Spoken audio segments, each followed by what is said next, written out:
పచ్చిమిర్చి వెల్లుల్లి జీలకర్ర దంచి పెట్టుకున్న పేస్ట్ వేసుకోవాలండి. వేసుకొని కలుపుకోవాలి.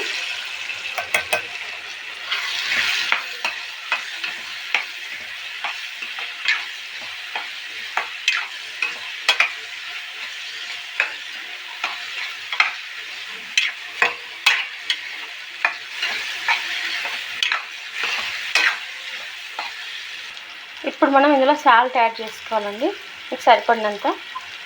ఇప్పుడు ఇందులో మనం పాలు యాడ్ చేసుకోవాలండి. తర్వాత ఒక గ్లాస్ వాటర్ యాడ్ చేసుకోవాలి, చిన్న గ్లాసు. తర్వాత ఒక 5 minutes ఉడకనివ్వాలండి మూత పెట్టేసి. ఇప్పుడు ఇందులో జీలకర్ర పౌడర్, కొత్తిమీర,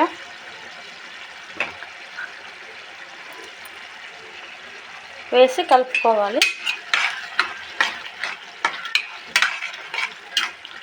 అంతే, టేస్టీ సొరకాయ curry ready. Please like, share and subscribe my video. ఒకసారి ఇలా ట్రై చేయండి, చాలా బాగుంటుందండి కర్రీ. స్టవ్ ఆఫ్ చేసుకోవడం.